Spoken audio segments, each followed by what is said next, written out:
இந்த போறப்பு தான் நல்லா ருசிச்சு சாப்பிட கிடைச்சது.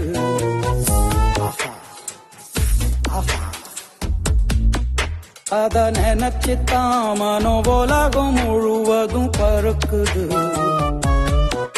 அட சுட சுட அட சுட சுட அந்த மதுர மல்லிப்பூ இட்லியே மீன் குழம்புல கொஞ்சம் புரட்டி சாப்பிட எச்சிலு ஊறுது உள்ளுக்குள்ள. இந்த போறப்பு தான் இந்த போறப்பு தான் நல்லா ருசிச்சு சாப்பிட கிடைச்சது.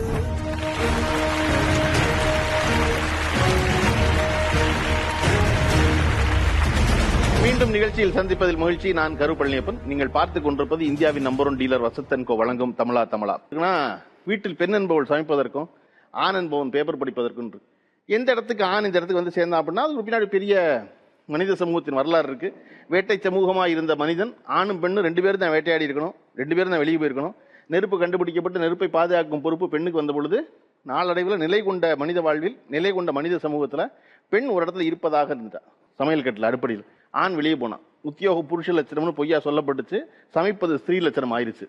அப்புறம் காலகாலமா அப்படியே தொடர்ந்துட்டோம். நான் சமைத்ததே இல்லை.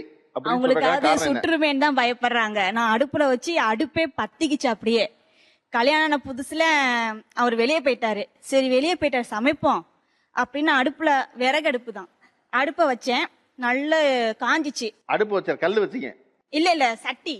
சட்டியை வச்சுட்டு எண்ணெய ஊத்துனா மேல கூற அப்படியே ஊத்த அப்படியே பத்திக்கிச்சு. அப்படியே பத்தவும் எல்லாம் என்ன சட்டியில ஊத்துனீங்களா அடுப்புல ஊத்துனீங்களா? சட்டியில தான் ஊத்துனேன். சட்டி காஞ்சி எண்ணெய் காஞ்சி அப்படி மேல பத்திருச்சு.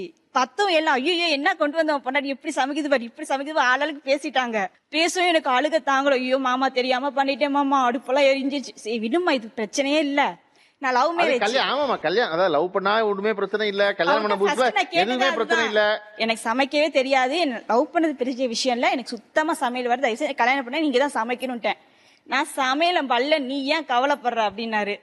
ஓகே ரைட் அப்படின்ட்டேன். அதுல இருந்து இப்போ வரைக்கும் சமையல் அவர் தான் சார். நான் செஞ்சேன்னா தயிர் சாதம் சூப்பரா செய்வேன். என்னன்னா சோறு வடிச்சா குழஞ்சிரும். அதனால எது என்ன சமைக்க சொன்னாருன்னா தயிர் சாதம் குழைய வச்சு கொடுத்துருவேன். அதனால வச்சவனேன்னு சாப்பிட்டுருவாரு. மத்தபடி சப்பாத்தி புரோட்டா அப்படி எம்மி சாப்பிட்டுட்டே இருப்பேன். அப்படியே குடுக்க குடுக்க யார் அவர் குடுக்க தோசையெல்லாம் பத்துக்கோங்க. அப்படி மெலிசா ஊத்தி அப்படி முக்கோணும். என் மவுளுக்கு ஸ்டாரு நேம் தோசை. அவங்க இன்சியல் போட்ட இன்சியல் போட்டது செம்மையா தருவாரு. இன்சியல் போட்டு தோசையா? கெஸ்ட் எல்லாம் வந்துட்டாங்கன்னா உட்காந்துருவேன் சார். இன்சியல் போட்டு வர கெஸ்டுக்கு போற அவர் இன்சியல் தோசையா? வந்தாங்கன்னா தண்ணி எடுத்து கொடுத்துருவாரு. தண்ணி தாங்கன்னு சொல்லி கொடுத்துருவேன். அவங்க உட்காந்து இருப்பாங்க. வந்தது என்ன சாப்பிடுறீங்கன்னு என்ன கேட்க சொல்லுவேன். என்னக்கா சாப்பிடுறீங்கன்னு கேட்பேன். நான் கேட்பேன். அவங்க இது மாதிரி சொல்றாங்க மாமா அப்படின்னு சொன்னதும் அவர் போய் கிச்சன்ல செஞ்சு இந்தாங்க நீ கொடுத்து நீ போய் சமைச்ச மாதிரி கொடுத்துருன்றாரு. அவர் ஃபுல்லா சமைச்சு வைப்ப நான் பரிமாற மட்டும் செய்வேன். அதையும் கண்டுபிடிப்பாங்கல்ல. ஏன்னா வீட்டுக்கு வந்த நேரத்துல இருந்து வந்து எப்ப பார்த்தாலும் பொண்டாட்டி மட்டும் என்னோட பேசிட்டு இருக்கா அந்த ஆளை காணவே கண்டுபிடிப்பாங்கல்ல.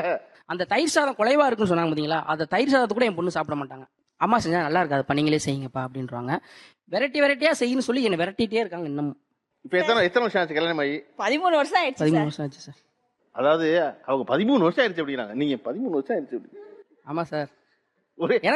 ஒரே பதில் எந்த டோன்ல வருது பாருங்க ரெண்டு பேரும். இதோட பெரிய விஷயம் என்னன்னா எங்க சொந்தக்காரங்க வீட்டுக்கு போனாலுமே கத்தி எடுத்து பையில வச்சிருவாங்க. நான் மறந்தாலும் ஏன்னா அங்க வந்து நீங்க சமைங்க உங்களோட சமையல் தான் எனக்கு நல்லா இருக்கும் அப்படின்னு சொல்லிட்டு இன்னமும் எங்க போனாலும் சரி. எங்க அம்மா வீட்டுக்கு நான் தனியா இருக்கேன் வாடகை வீட்டுல திருச்சியில.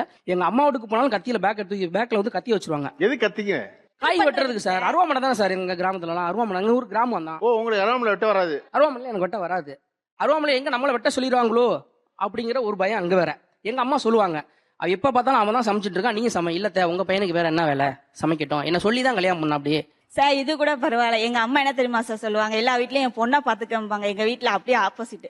தயவு செய்து உன் வீட்டுக்கார அடுப்படியில விடாத சாமி, நீ தான் சாமி சமைக்கணும். இத்தனை வருஷம் ஆகுது ஒரு காய் வெட்ட மாட்டேங்கிற, ஒரு வேலையும் செய்ய மாட்டேங்குது. உன் மாவ வந்து சொல்லுது எங்க அப்பா தான் சோறாக்குது, குழம்பு வைக்குது, பாத்திரம் விளக்குது, உன் மாவ சாப்பிடுது, தூங்குது.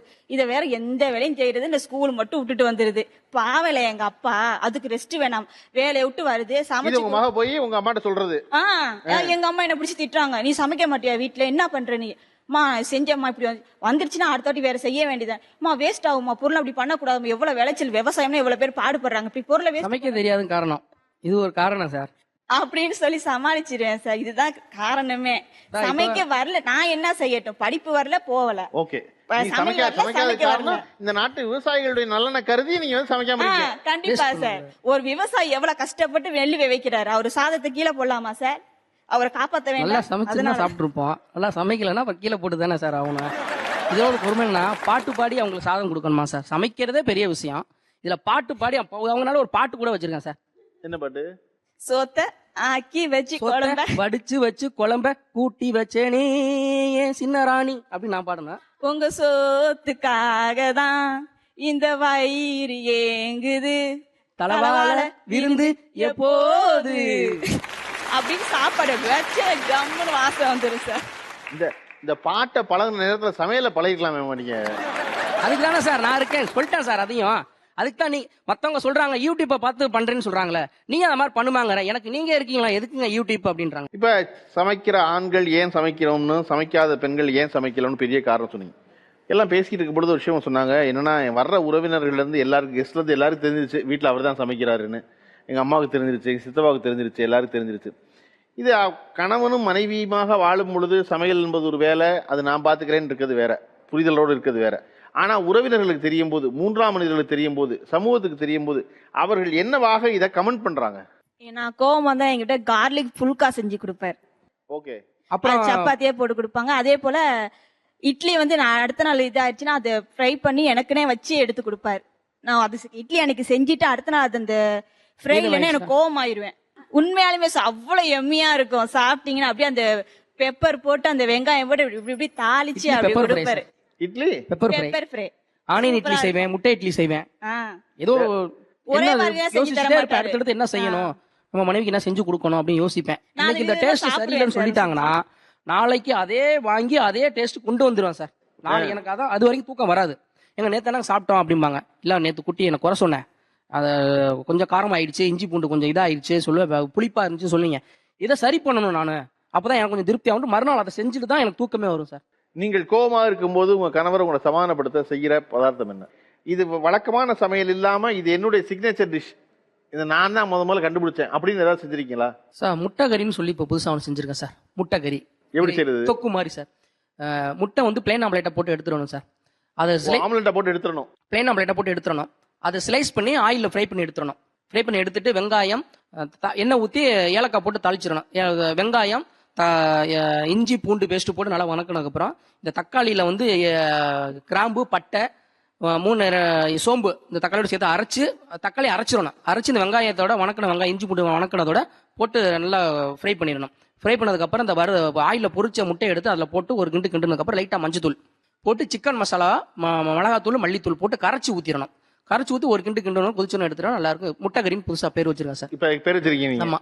ஓகே, சூப்பரா இருக்கும் சார். அதுவுமே மெனு சொன்ன ஞாபகம். இப்ப அவர் பேசிட்டு இருக்கும்போது பேசணும், இப்ப உங்களில் எல்லா வீட்லயும் கணவன் தான் சமைக்கிறாரு, மெனுவை நீங்க முடிவு பண்றீங்களா கணவர் முடிவு பண்றாரா? நான் தான் சார். இந்த மாதிரி நீங்க சொல்லித்தான் சமைப்பீங்க? ஆமா, இந்த சமையல் தான் வேணும். அவர் நான் சொல்லாத சமைச்சாருன்னா அன்னைக்கு சாப்பிட போறது அவங்க தானே சார். அவங்களுக்காண்டி நம்ம சமைக்கிறதே அவரை ஆயிடுச்சு, அவங்களுக்காண்டி சமைக்கிறதே. ஸோ அதனால உங்களுக்கு என்ன வேணும் அப்படின்னு கேட்டு நானே சமைச்சிருவேன். என் விருப்பத்துக்கு நான் எதுவும் செய்ய மாட்டேன். நாளடைவில் என்ன பண்ணிருச்சுன்னா, நான் டயர்டா இருந்து வர்றப்ப இன்னைக்கு நாள முடியலாமா கொஞ்சம் நீ சமமா அப்படின்னு சொன்னு வச்சுங்களேன், அன்னைக்கு செஞ்சீங்க பாத்தீங்களா அது சூப்பரா இருந்துச்சுங்க, அருமையா இருந்துச்சுங்க, அதே மாதிரி இன்னைக்கு செஞ்சு கொடுங்க அப்படின்னு அவங்க சொல்ற தோரணையே வேற சார். சார் அவங்க சொல்ற தோரணையே வேற, அதை கேளுங்க. அவங்க சொல்ற தோரணையே வருவாரு சார். ஏதாவது செய்யுமா எனக்கு ஐயோ தலைய வலிக்குது, என்னால முடியல, வேலை பார்த்துட்டு கால் வேற வலிக்கு, லைன் வேற.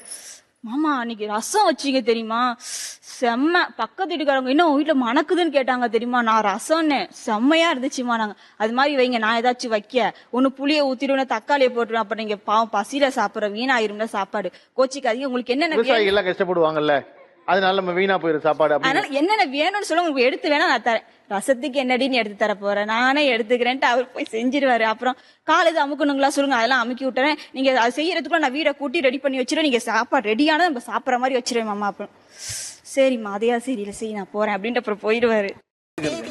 வெந்தயக்கீரை மாதிரி இருக்கு. வெந்தயக்கீரை, சிறுகீரை. சிறுகீரை ஓகே. கடையிற கீரை. கடையிற கீரையா? எல்லா கீரையும் கடைவாங்க, அது என்ன கீரை கேட்டா கடையிற கீரை. ரொம்ப ரிஸ்க். இது பெரண்டை சார், எங்க வீட்டுக்கார் துவையல் பண்ணி கொடுத்திருக்காரு. வீட்டுக்கார துவையல் பண்ணி கொடுத்துருக்கு. பெரண்டை ஓகே. பிக்கும் போது பாத்திருக்கேன், கை எரியும்.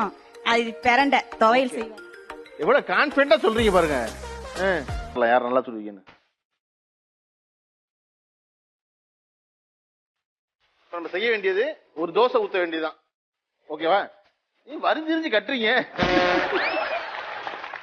ஓகே, அவரை பார்க்காதீங்க, உங்களை பார்த்து பார்த்து பண்றாங்க அவங்க.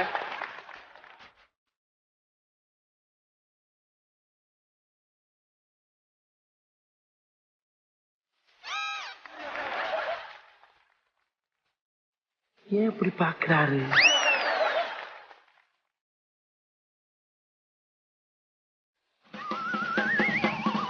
வெளியே எடுத்து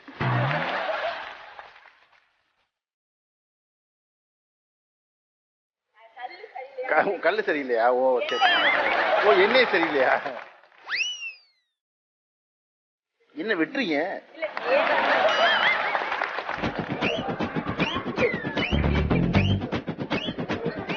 அது என்ன? ஓ அது வெந்துருச்சு. ஓ தோசையை பார்த்து பார்த்தா வேக வைக்கிறீங்க.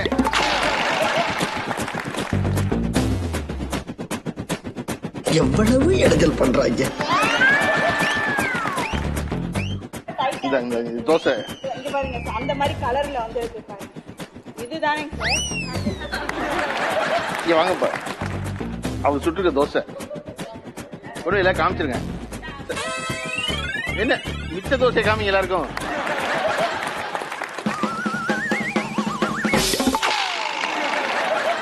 பதிலுக்கு அதே மாவுல அதே இல்லை அவர் சுட்டு தோசை. ஓகேவா? சமைக்கிறதுக்கு தான் இவ்வளவு பேர் இருக்காங்களே, அதனால அது ரொம்ப முக்கியம். அந்த இடத்தை நோக்கி நகரணும். ஆணும் பெண்ணுமாய் இருவரும் சமையல் கட்டிலிருந்து விடுதலை பெறுவதுதான் முக்கியம். தொடரட்டும் இது. பொதுவா இந்த நிகழ்ச்சியில சிறப்பாக பேசுற ஒருத்தருக்கு கௌரவ பதிப்பகம் வழங்கும் ஒரு புத்தகம் பரிசளிப்பது வழக்கம். நீங்க வாங்க.